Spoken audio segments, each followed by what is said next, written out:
पंछियों का चहकना, सुबह की धूप की गर्माहट, ताज़ा हवा के झोंके, ऊंचे वृक्ष और खिले हुए फूलों का सुगंध, हरियाली ही हरियाली। आइए इस प्रकृति का हिस्सा बनिए। वेल्हे में तोरना किले के पास पुणे से करीब 60 किलोमीटर दूर के सिरीन इको विलेज में आपका स्वागत है। सह्याद्री घाट में बसा समृद्ध जैव विविधता और अद्वितीय वनस्पतियों और जीवों का निर्मल दावा करने वाला हमारा सिरीन आज है प्रकृति प्रेमियों की मनपसंद जगह। पर 20 साल पहले का चित्र कुछ और ही था। अभी जहाँ पर हम खड़े हैं, इट टेक्स में एक 22 साल पहले में जब मैं यहाँ पे आया था, वो दिन याद है मुझे। डे 1 गर्मी के दिन में आए थे, हम जगह देखने आए थे। It was a rock barren land, पूरी कड़ी धूप थी ऊपर से। हमने जगह खरीदी and my whole intention was simple. इस जगह को इतना सुंदर और आकर्षक बनाने के पीछे एक ऐसे शख्स का हाथ है जिन्होंने कई वर्षों के दृढ़ संकल्प से इस जगह को नया रूप दिया। आइए मिलते हैं डॉक्टर प्रवीण चोरडिया जी से, जो 30 वर्षों के एलोपैथी अनुभव प्राप्त सर्जन हैं, जिन्होंने अपनी प्रैक्टिस छोड़कर प्रकृति के गोद में रहने की ठान ली। जो भी मेरा पर्यावरण के साथ एक गहरा ताल्लुकात हुआ था, 1995 की बात है शायद। तो उसके बाद मैंने पर्यावरण, उसकी जब हम हानि करते हैं, आज क्या क्या होते जा रहा है, केमिकल फार्मिंग, पेस्टिसाइड, इसके बारे में आई वॉज फॉलोइंग ऑल दो subjects when I was surgeon. But मैं मेरे जिंदगी में कभी ऐसे नहीं करता हूँ कि कुछ चीजें हो रही है एंड मेरे हाथ में क्या है। एक मुझे में भी बुरी आदत है, या बाकी लोगों जैसे आदत नहीं है कि मेरे हाथ में क्या है ये कह के किस्सा खत्म नहीं होने वाला। पर्यावरण की हानि कौन कर रहा है? हम ही कर रहे हैं। तो सुधारना किसको पड़ेगा? हमें ही करना पड़ेगा। एंड फिर मैं मेरी तरफ से जितनी कोशिश हो सके मैं चालू कर देता हूँ। उसी कोशिश का एक बहुत बड़ा भाग था कि सिरीन इको विलेज की निर्मित। अपने पिता की तरह दीपिका जी और उनके पति निखिल जी ने अपना नया घर समझकर सिरीन को गले लगाया है। ये दोनों प्रकृति के साथ जुड़ाव महसूस करते हैं और सिरीन के उनके सफ़र के बारे में बताते हैं। आई थिंक बचपन से ही मुझे कन्वेंशनल वर्ल्ड बहुत पसंद नहीं आता था। मैं बहुत मटीरियलिस्टिक नहीं थी। 12th के बाद मुझे कन्वेंशनल एजुकेशन स्ट्रीम में नहीं जाना था, डिग्री नहीं लेनी थी, जॉब नहीं करना था। लकीली मेरी बड़ी बहन ने तब शोलाई स्कूल के बारे में पढ़ा, which is situated in Tamil Nadu near Kodai कनाल। तो वहाँ मेरी एडमिशन हो गई। वो एक 100 एकर्स डेंस फॉरेस्ट में स्कूल है और वहाँ मैं एक मैच्योर स्टूडेंट प्रोग्राम के लिए गई थी। वहाँ डिग्रीज तो होती नहीं है, तो मैंने अपना प्रोग्राम खुद डिज़ाइन किया। मैं ही टीचर थी, मैं ही स्टूडेंट थी। I had a group of students who are core learning with me during that phase in my life. तो कोई ऐसा सिखाने वाला नहीं था। तो that was very different for me, क्योंकि मैं एक बहुत कन्वेंशनल कॉन्वेंट स्कूल में पढ़ी हूँ। तो मेरे लिए वो चीज़ें एक्सपीरियंस करना अपने आप में बहुत बड़ी बात थी। And after having that experience I could not go back to the conventional life that I was living. तो तब मेरे पापा सिरीन की जगह ऑलरेडी लेके हम यहाँ काम कर रहे थे। पर क्योंकि उनका हॉस्पिटल भी था तो आना जाना कम होता था and it used to be difficult for him दोनों जगह मैनेज करने के लिए। After I had to come back, like leave Sholai and come back to Pune, I was sure कि मुझे पुणे सिटी में, मतलब सिटी में नहीं रहना है। तो I was okay to live anywhere outside the city. तो फिर मैंने पापा से पूछा और पापा ने बोला इट्स अ गुड टाइम। तो उन्होंने भी अपना हॉस्पिटल चलता हॉस्पिटल बेच दिया and then me and my dad both shifted here to Serene. That's how we came here. I met my husband here at Serene as well. मुझे serine में रहते रहते ऑलमोस्ट 12 साल से ऊपर हो गए, तो मेरी तो जर्नी ऐसे ही चालू हो गई कि डॉक्टर प्रवीण चोलडिया, जिनसे मैंने सुना था एनवायरनमेंट के बारे में कि कोई है जो इस इश्यूज़ को लेके सिर्फ आवाज़ नहीं उठा रहा है लेकिन एक्चुअल ग्राउंड पे कुछ काम कर रहा है रियलिटी में, कि एक पहाड़ उन्होंने लिया और जहाँ पे पेड़ लगाना चालू किया ऑलमोस्ट 20-25 साल पहले, जिसके बारे में वो बातें करते थे कि पेड़ क्यों लगाने चाहिए, डिफॉरेस्टेशन, ग्लोबल वार्मिंग इश्यूज़ के बारे में बात करके एक्चुअल एक्शन भी हो रहा था ग्राउंड लेवल पे। तो उसमें मैं ऑलमोस्ट 2008 में, मतलब 15 साल पहले जुड़ा हुआ था as a tree plantation project. Deepika ji के छोटे भाई गौरव जी भी सीरीन की सुंदरता बढ़ाने में समान रूप में भाग लेते हैं और नए तौर तरीकों को आजमा कर आवास सुविधाओं और खेती बाड़ी में एक महत्वपूर्ण भूमिका निभाते हैं।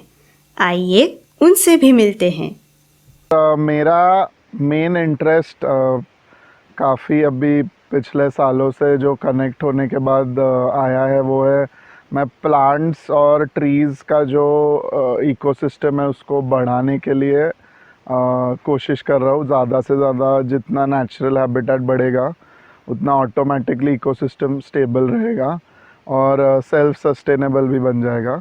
तो हमने काफ़ी फ्रूट प्लांटेशन, वुड के लिए ट्री प्लांटेशन किया है, स्पाइसेस किया है प्लांटेशन, काफ़ी प्लांटेशन हम कर रहे हैं और किए हैं और अभी धीरे धीरे उसको फ्रूटिंग भी हो रहा है। तो वो एक मेजर रीज़न था जुड़ने के लिए।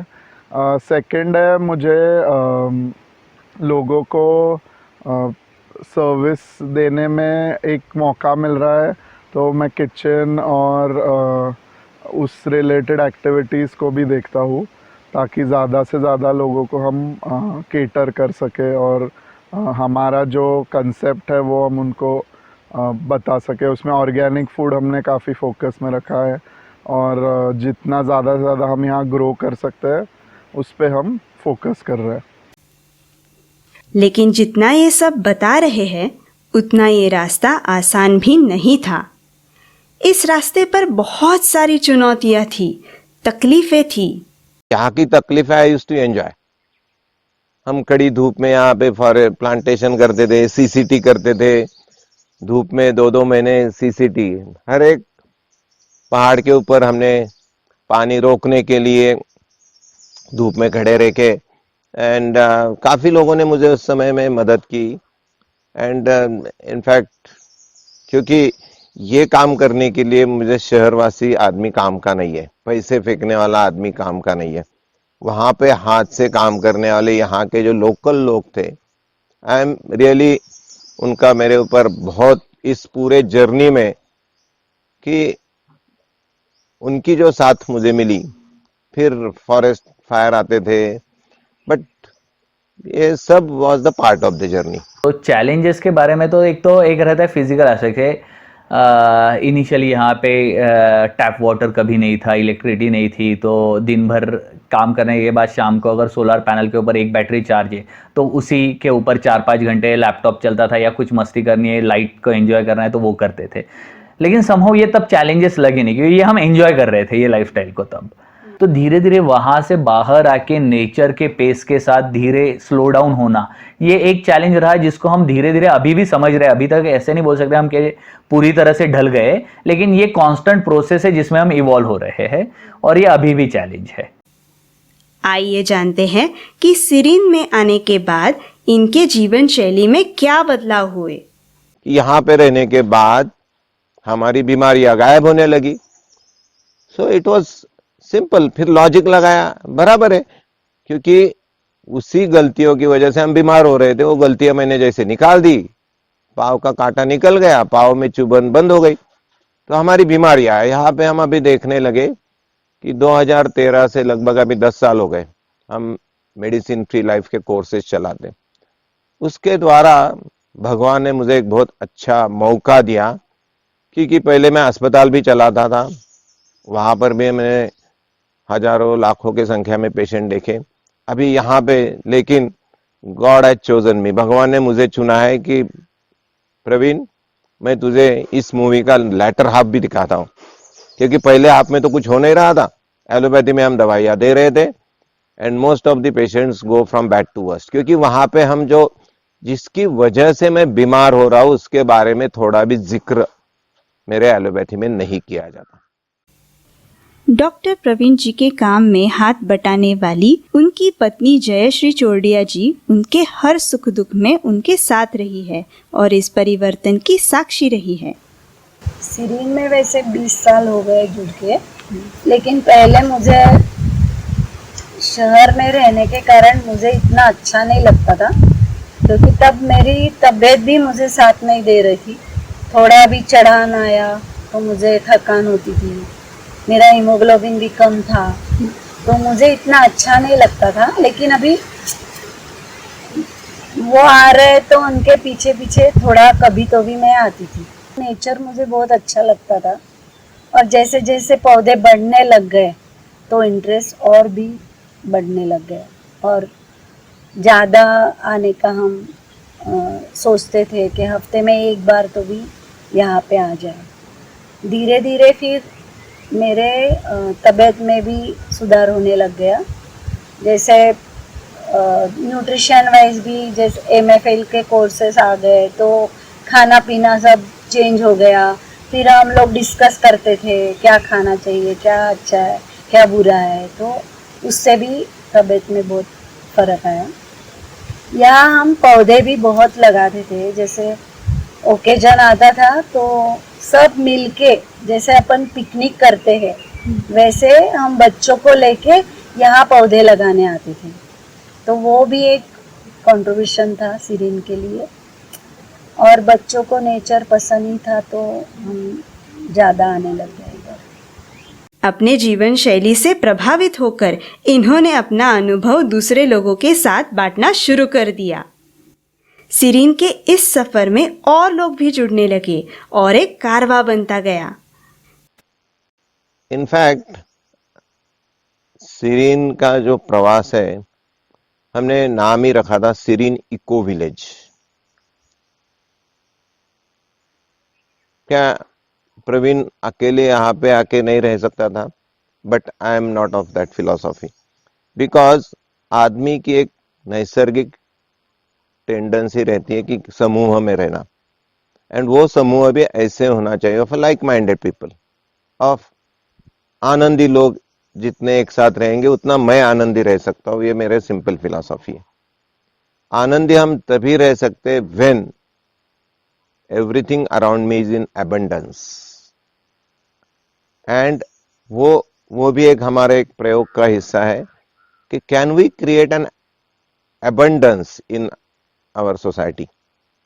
तो सीरीन में आज सिर्फ मैं नहीं रहता हूँ, मेरे साथ कम से कम 30-35 लोग रहते हैं, and I am seeing the changes in each and everybody. हर एक आदमी अलग अलग पर्पज से आया था, कोई एज अ ट्रीटमेंट के लिए पेशेंट करके आया था, कोई उनका रोजी रोटी कमाने आया था, but everybody is moving in the same direction.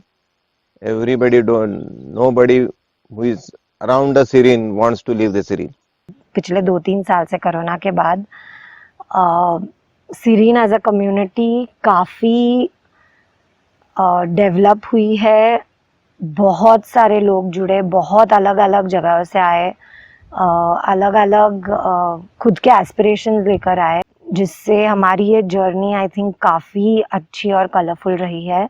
Luckily जिन लोगों को ये बात समझ में आई वो लोग आके रहने लगे, जुड़ गए, तो और मज़ा आने लगा, क्योंकि अब ज़्यादा अलग अलग स्किल्स यहाँ अवेलेबल है, ज़्यादा वैरायटी के लोग, ज़्यादा अलग अलग स्किल सेट के लोग अवेलेबल है। तो अब हमारे पास ज़्यादा डाइवर्स पॉपुलेशन अवेलेबल है, तो उनके साथ इंटरेक्ट करने में, ज़िंदगी जीने में और मज़ा आने लगा।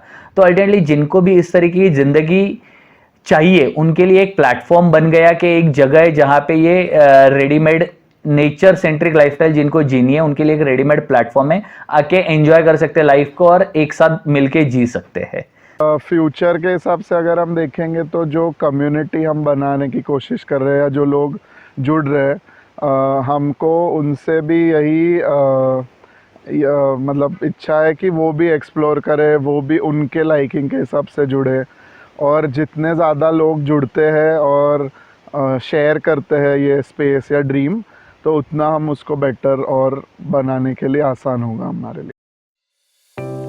सीरीन में मेडिसिन फ्री लाइफ के अलावा और भी कई कार्यक्रम होते हैं, जैसे कि tree plantation, medicinal plant nursery, natural farming, sustainable living, Dhara, medicine free life, tourism, activities, workshops and get togethers. As a human society हम कहीं गलत रास्ते पे जा रहे हैं, and Serene is an sincere and effort by me and my team to find out this solution. हम ये नहीं बोल रहे कि ये एक परिपूर्ण ये रहेगा, बट एक हमारा प्रवास है कि जो गलत हो रहा है वो तो 100% है, उसको कुछ अल्टरनेटिव हम ढूंढ सकते हैं क्या। And so far so I am very happy. अब लगभग 99% फूड यहाँ के, काजू हम खाते हैं, पपीता खाते, केला खाते, मेरे पोते जब यहाँ पे रास्पबेरी, तुती, मलबेरी सब पेड़ पे जाके खाते हैं, that gives me immense pleasure, ultimate pleasure, and so that's what Serene is. Serene में जीवन ठहर सा जाता है, जैसे कि आप एक नई दुनिया में प्रवेश करते हैं, जो शांत और सुंदर है, आसान लेकिन उद्देश्यपूर्ण है। यहाँ सुकून है, यहाँ हरियाली है, यहाँ सुकून है, यहाँ हरियाली है। तुम दुनिया घूम लो, पर यहाँ की बात ही निराली है। डॉक्टर प्रवीण की सोच ने एक नई जीवन शैली दी है। डॉक्टर प्रवीण की सोच ने एक नई जीवन शैली दी है। नैसर्गिक तरीकों से जीना ये हमने ठान ली है। सात्विक खाना खाना है, निसर्ग से जुड़े रहना है। सात्विक खाना खाना है, निसर्ग से जुड़े रहना है। यही तो है बस जो हमें अपने लिए करना है। पराये भी यहाँ अपने होते हैं, पराये भी यहाँ अपने होते हैं। जाति धर्म सब अलग, फिर भी एक परिवार कहलाते हैं। तो अब ऐसी ही कोई जगह हमें मिल गई है, तो अब ऐसी ही कोई जगह हमें मिल गई है। सीरीन की वादियाँ अब तुम्हें बुला रही है, तुम्हें बुला रही है।